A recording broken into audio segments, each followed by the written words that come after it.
Klael's Stronghold. What a cursed place that is. I pray that today's mission will go as I planned it, the same way these pray for calcium to stay intact. Anyways, let's jump in. If you watched our first adventure in here, you know the drill. Enter the Stronghold and slay your way through. While I have been working on making my way through this dungeon, I found yet another Axe of the Gate Guardian. It won't be used much, but it will make a nice addition to my trophies. Next is what I call a gateway, or what some call a map puzzle room. Regardless of the name, we have to deal with the 3 giant kings to carry on. Thing is, I wouldn't show it here because we have seen it already. However, there is this thing. I don't really know if I missed it or if it has been introduced in one of the recent updates, but here you go. A literal fresh creature to annihilate.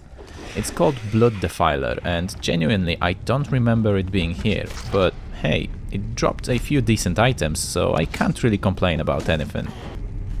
Now we need to deal with 3 aforementioned giant kings, and for those who are new in here, it is because we need statues to get an inner Sanctum key that will allow us to progress from Warmaker Sanctuary into Arena.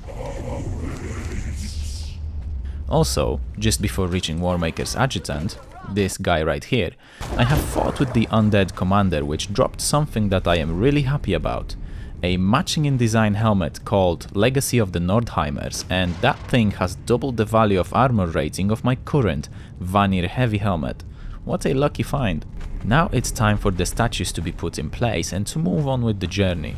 I don't want to spoil anything just yet, but for those who know what will happen, we will be back in here. Cool. Now, before diving into the arena, we have to obtain the key first, so he who walks below has to become he who rests below. I also highly recommend scavenging this area in full to obtain 5 rusted keys that can also be seen in our first expedition to here, so you can loot valuables from the room that you will definitely visit if you manage to go through the arena, in one piece of course. You can also bring 4 to 6 skeleton keys to that same room to obtain high level goodies, but we will get to this. Now you can see a lucky find number 2, Hearty Feast, that buffs our followers' damage output by 12%, and considering she does tons of damage, that percentage will raise it by quite a big margin. And now, for the main part of today's adventure, enter the arena. My heart was pounding considering what happened in here last time, and considering that this is the strongest foe in the game. I really have been wondering if this is a good idea, but come on. There is a reason why our headhunter exists, and this is it. This is her biggest test yet. You could see the hesitation settling in right here, but I decided to prevent it growing on me and just dove in. What I've noticed since last visit in here, Arena Champion now has 3 skulls on her health bar instead of misleading 1 like in the past, so I guess that is a good change. I have also changed my approach to her. Instead of waiting for her to strike first and have an advantage on dealt damage, I started first, giving room for Dalincia to join in and do what she does best. I thought we have everything under control at that moment, but then the champion has retaliated with smooth combo that brought Dalincia to the ground. And right at this moment I realized how bad things were, how within seconds the whole battle has changed. Can you guess what happened? Type in comment section what you think happened before we continue. I am curious to see what is your guess. I couldn't believe it. I am as surprised as you if you thought she was defeated. This proves that she is an ultimate fighter. I guess now we can face everything and everyone here in Exiled Lands, and I hope I will never live to be corrected in this case. As for the loot, it was quite underwhelming this time, but armor scraps will definitely come in handy. Great job, Dalincia, you are the true headhunter. Obligatory cheer up for our fighter, and we continued with our adventure. First off, we have visited area on the right side to where you can see the Arena Champion, and we found a few very interesting things in here. No, not these guys, more like what they were protecting.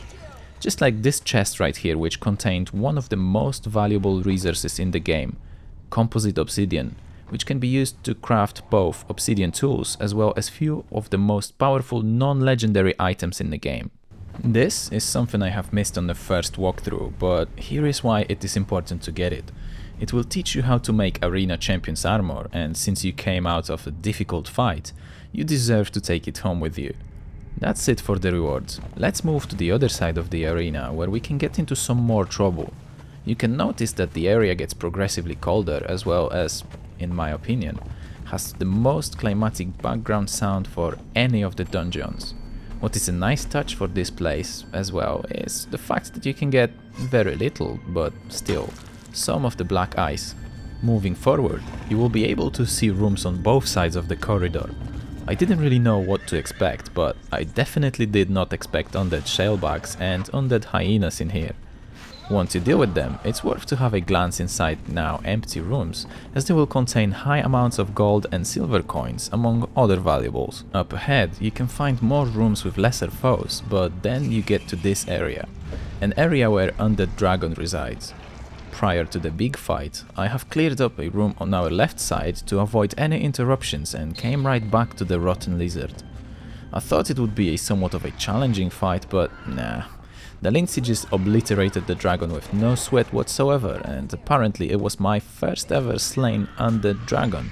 So, we've got a skeleton key, star metal bar, as well as fragment of power, and we went ahead to open up the chest just to find a forged light warhammer, one that glows when equipped. I also haven't expected these in here.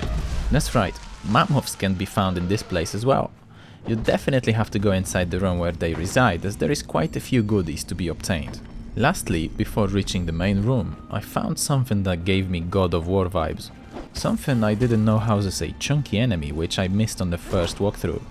If you take a pickaxe and break this wall, you will discover a Yeti. Well, and now you have a Yeti to deal with.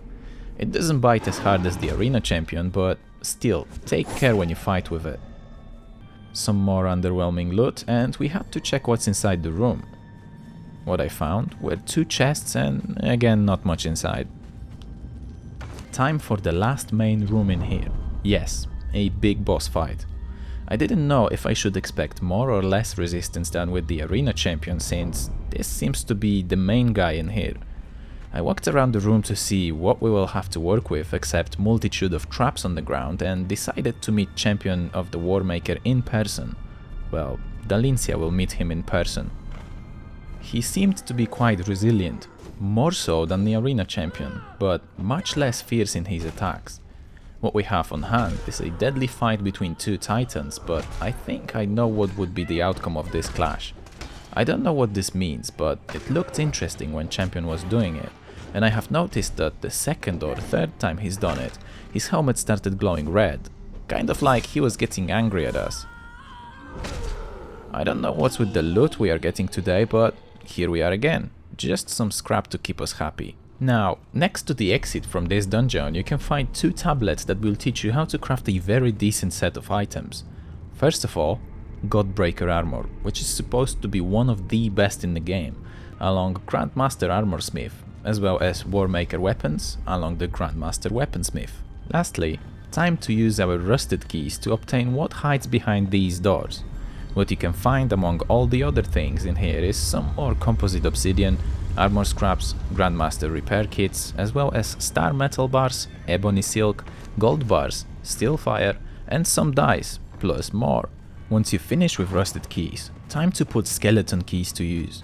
There are 6 legendary chests waiting to be opened right by the exit door, so do yourself a favor and definitely bring skeleton keys that you can obtain by slaying, for example, the giant crocodile, and saving keys for this occasion.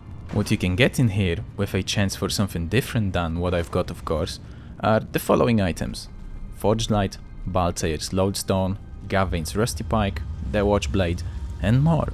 I highly recommend double checking that you have taken everything you wanted from here, as once you cross through this door there is no coming back, unless of course you will rerun the whole dungeon once again, so there is that.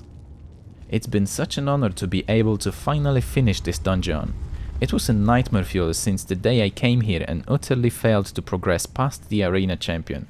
We have few more dungeons and areas of interest here in Exiled Lands before we can move on to Isle of Sipta, and I hope there are as many secrets as in here, because discovering them is super satisfying.